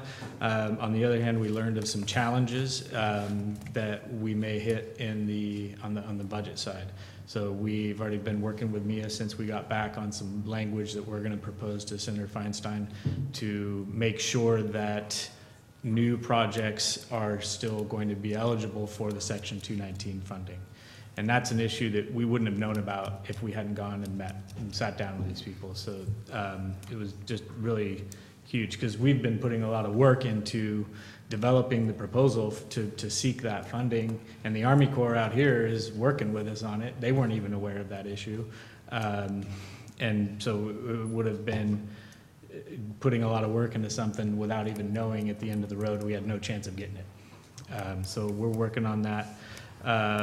We talked also a lot about WIN Act, and for the most part, it was a status update to the different agencies that and the legislative representatives that have been involved in that, and really clarifying, we know the ball's in our court. We have some work to do on putting together a very detailed proposal, and so just providing an update, getting some more clarification from those agencies what they're expecting. And Peter and I met with David Cameron on Friday after we got back, and we've already started discussing how we're going to put that report together and dot all the I's and cross all the T's that we need to take care of. And then we talked a lot about forest management. There has been additional funding authorized for funding the types of project that UMRA has been successful with, and so that was another piece that was important for us to learn directly from the agency representatives there, how that funding is going to be rolled out and what we can do now to start preparing for another 10-year authorization and hopefully get a much bigger project in place. Those were sort of the main highlights I had. I don't know, Russ or Jeff, if you guys want to expand on any of that. Well, before we launch into our comments, what's your assessment about how effective it was to have the county representative along with us? Yeah, I'm glad you brought that up. It was, so Supervisor Garamendi was with us in all of the meetings, with the exception of meeting with Congressman Garamendi. But we really were, I think it was important to demonstrate to all the different people that we were meeting with that this is a county-wide effort. We're pursuing all these things together. Our interests are aligned, and really, especially on the forest management stuff is where we could really complement each other, I think. And then supporting some of the efforts that Supervisor Garamendi was promoting, rural broadband, things that we wouldn't necessarily have had on our agenda, but that we can collaborate with the county on and support their priorities, and they're supporting our priorities. So I think it was productive. Oh, I didn't realize that he was part of the group. Oh, that was great. Really good. And just, you can kind of fill in the gaps here, but I was also very pleased with to see the value of what Mia does for us, and her knowledge of articulating our needs and wants, and her ability to set up these things so that. Well, yeah, I was just going to say, just getting the meetings that we had is huge. Really high-level agency staff and legislative staff, and so just having the ability, but having somebody that can put a 2-day program like that together is just really, really valuable. And then in the meetings, she understands the processes that we're dealing with to really level of detail that is really impressive. She knows the people. She's really. And she also really knows the timing of when things go on in Washington D.C. and which months to be dealing with what. Exactly. Yeah. Very detailed understanding of the process and where we need, as issues came up, where we could potentially find a solution to those issues and where we need to plug in. That's why we're working on legislative language right now. So as things come up, she's right there saying, okay, well, how about we do this? We've got a path. Right. Had you ever done a meeting like this back Not there? in DC. I've done a lot of this kind of work in Sacramento. But not in never DC. back east. That's Well, great. Jeff, maybe you can comment on the difference. I've been there, I think, 3 times in Washington D.C. with our group, but I never have been there with the county, and I know you've been. I will do my comments, but. Okay, you'll be covering that one? Yeah, I will. Okay. Do you want to give an update on the UWPA meeting? Yeah, that's on my list. No, that was just the DC update. The other, I'm still working on site visits within our county, which is as interesting, inevitably. I've seen parts of our county I had never seen before in the last month or two. So it's been really eye-opening for me, meeting our staff in all the different corners of the county. Just yesterday, Damon and I and with Peter were up in West Point. And yeah, so just continuing that effort of getting out into the field and getting an understanding of our infrastructure. And also actually within the office, I don't want to neglect that side either. So, you know, trying to meet with everybody individually and get a feel for our staff and operations. And then, yeah, the other update I had was the UWPA Highway 4 collaboration meeting that was really interesting. Not what I expected. It cast a much wider net than I had anticipated. We had several people from Bear Valley. Bear Valley, right. From Lake Alpine Water District, which does not serve Lake Alpine, and the Bear Valley Water District, which does not serve water. We learned a lot. But it was actually, in the end, it actually ended up, I think, a couple of really good things came out of it. One of them was just all those different folks sitting around the table and with an open mind and willingness to meet and discuss, you know, opportunities to collaborate. I think that's an achievement in and of itself. And then the discussion, it kind of took a turn. Another thing that I didn't anticipate was we talked a lot about emergency response and how the different agencies can talk, you know, coordinate in advance, you know, for catastrophic events and how we can assist each other.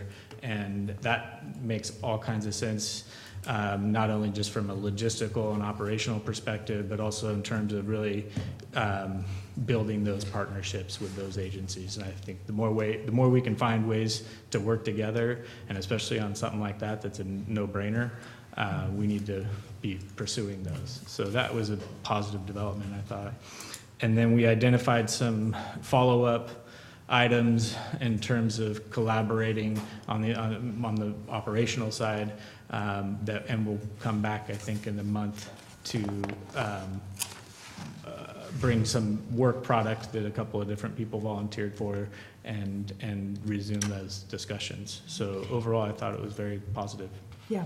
Can I throw out one other name? Because, you know, the net was wide with having Bear Valley, but the person who comes into our meetings a lot is the supervisor up in Alpine. What's her name? Another name to invite? Uh-huh. We can suggest that, yeah. Yeah, because I saw her in Save Mark today, and I mentioned something, and she says, I didn't know anything about it. But we're talking about Highway 4, so I think to be inclusive. Well, you can be inclusive in the summertime. Right. She came shopping, so she must That's be a okay. 6-hour drive in the Yeah, wintertime. She might be another person that we might consider. putting on Yeah, there. so it was, I felt like a good first step in pursuing some, Right. collaboration, so. And I think that's all I had.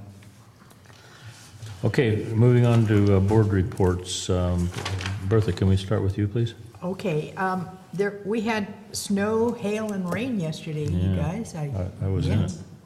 Uh-huh, okay, I didn't want to, we're still there. Okay, talking about the emergency, and I missed that part of the meeting because I had to leave. I attended the voluntary organization Active in Disaster, and I've mentioned that before. And what I've done is bring an application because here's a thing we can join, organization we can join for free. We don't have, there are no,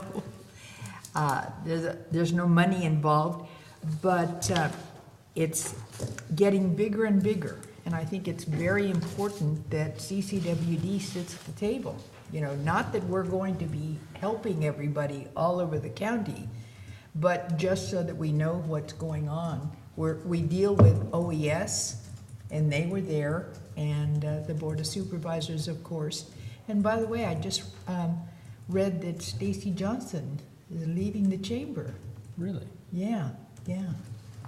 Going to Going work to the county. Huh? For the We'll work county. For the county, yeah. Yeah, and so that was a shocker. But anyway, I do, as I say, I have the organization application I'd like to do, and I think it's very important. And each one of the directors might, since this encompasses all of the county, I think it would behoove us just, you know, maybe you could join one of the meetings just so you can hear what's going on, because you got all of the, you and Jeff, I guess, got everything for the Butte, and Where do they meet and when? well, we'll be notified, we're on their distribution, and I met, let me see, it was the first week, and where did we meet? Oh, we met at the Board of Supervisors, the other room at the Government Center, and it was only a couple of hour meeting, but as I say, just so you'll know what's going on a voluntary basis, I think that'd be great.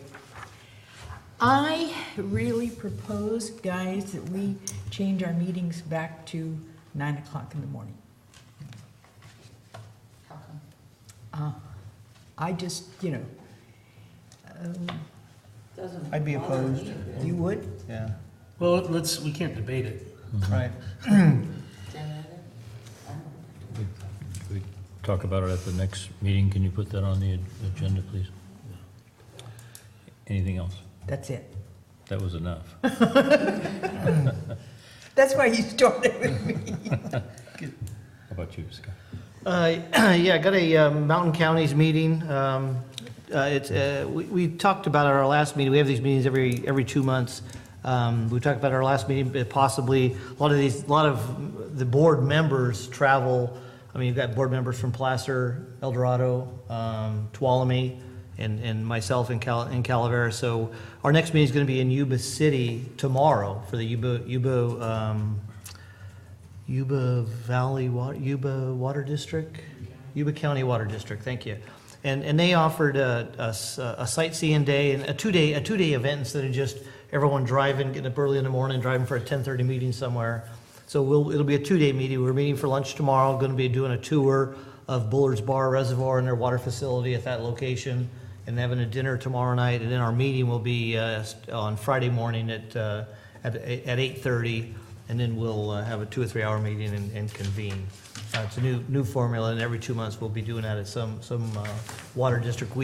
And I'm bringing this up here because we may be having a meeting here later on. We usually host a September meeting, and so I'll be discussing that if that's possible, to have some sort of a tour of one of our facilities when we host a meeting. Okay, so this is the executive board that's doing No, that? no, no, this is the new, it's just the board of directors for Mountain County, and I was just renewed for 4 more years, starting this year, I think.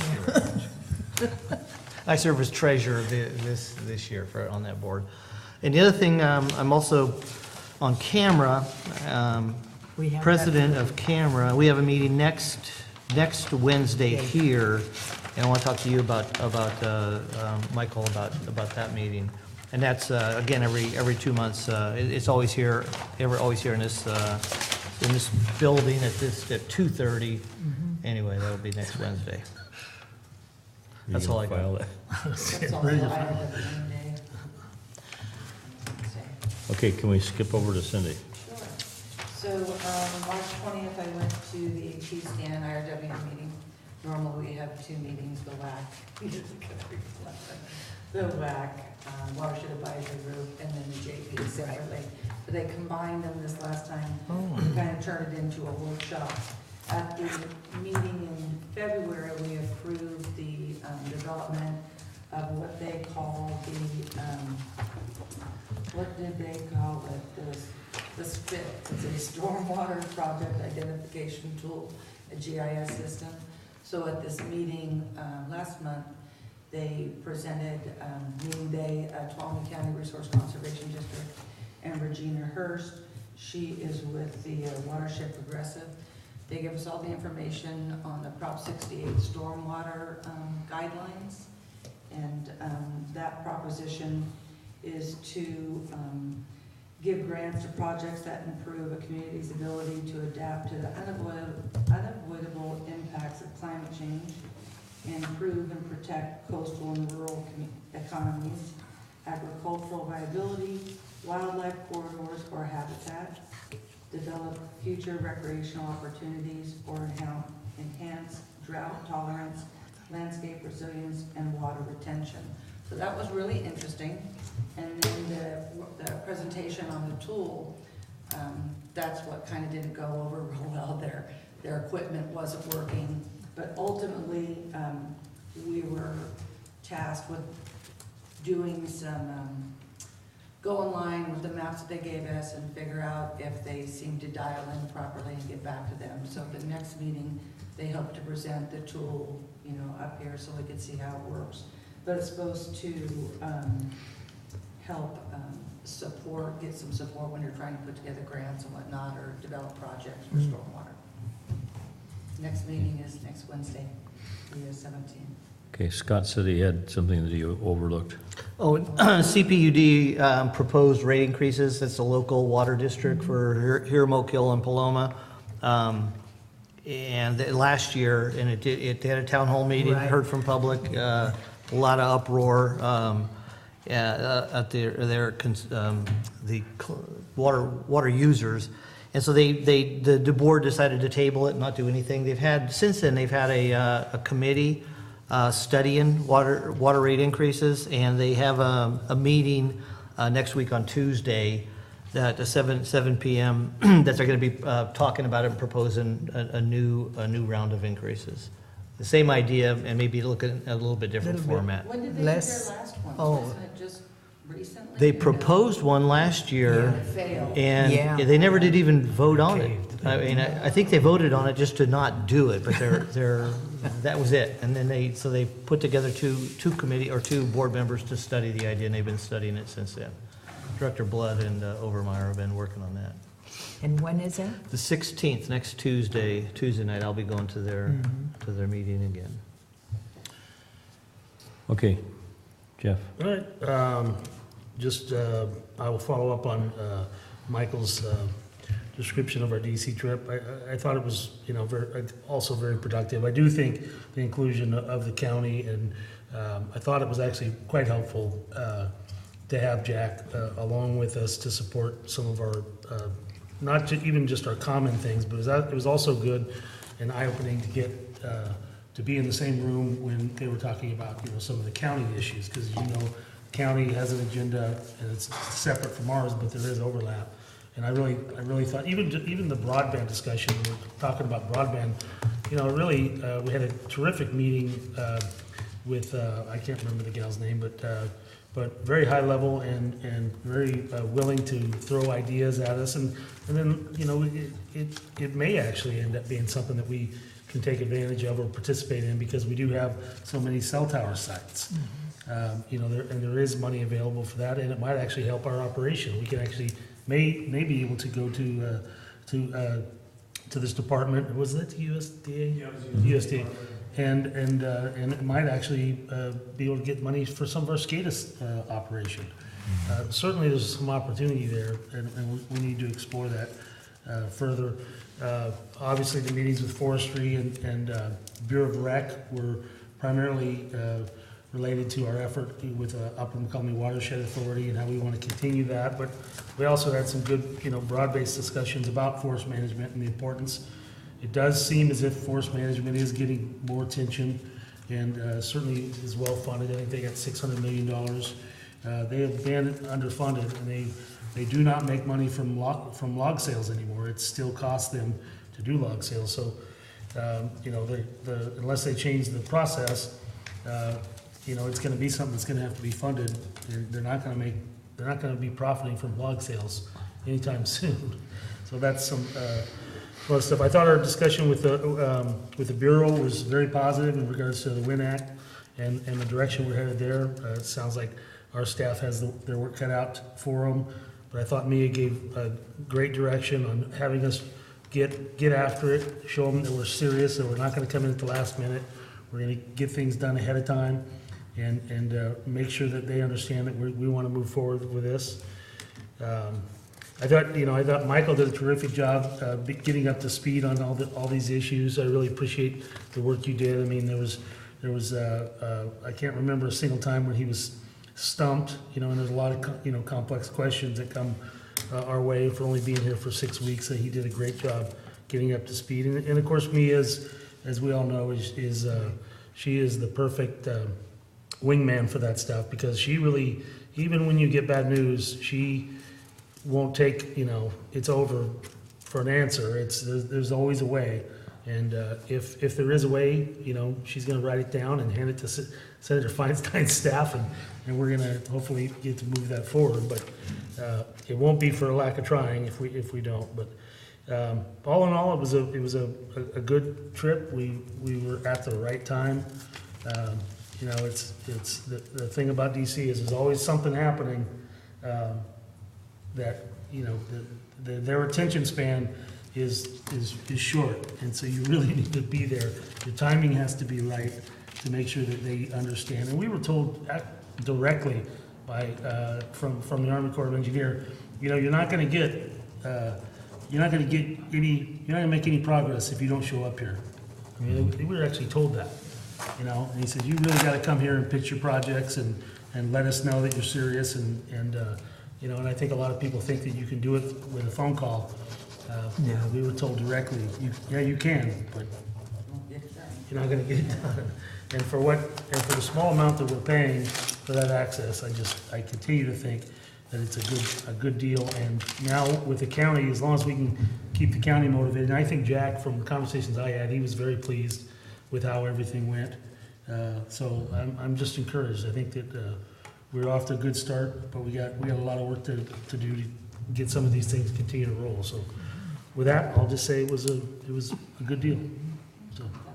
I'm very pleased to hear, about the positive results, and, the trio that we sent was,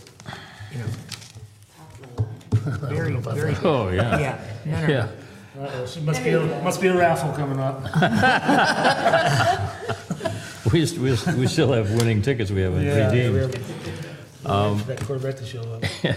I just want to echo what Jeff said about what we were able to accomplish, and kind of probably not heap praises on our general manager, but it was very impressive to see how up to speed he was and articulate, and made me very proud to be there with him.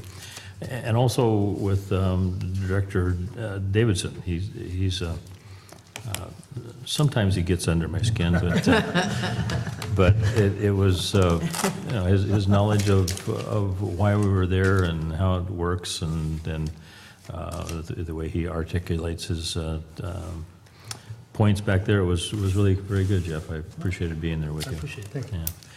Yeah. I wish you had stayed at a more high-class place, but hey, that's all right. I'll tell you after this one.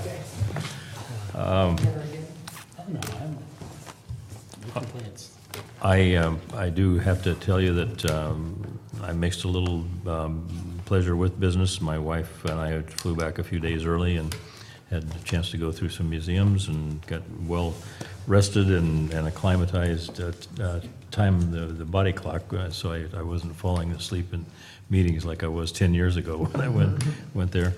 But I don't know, we really have to continue that effort. We did not see Donald, although I tried to wave at him and through his window. But it's good that we were there, and I think that it'll certainly has shown in the past that it's paid dividends, and it will in the future too. Jack Garamendi was a very appropriate person to have along. His name, as you might imagine, is pretty well known back there. I wonder why. I don't know. When's he going to be running for something? I think he's probably done. Okay, that concludes my reports, or my comments. How about the next meeting schedule? We have an April 24th, and then we had cancellation on the May 8th.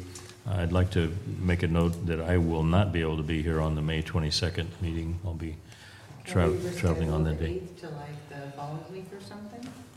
You just have 2 in a row? So like maybe cancel the 8th and move to the 15th? That way at least you can be at one meeting? I think I already scheduled something. Well, I think it's fire WM, but, I think our plan was just to cancel that meeting and be one in May.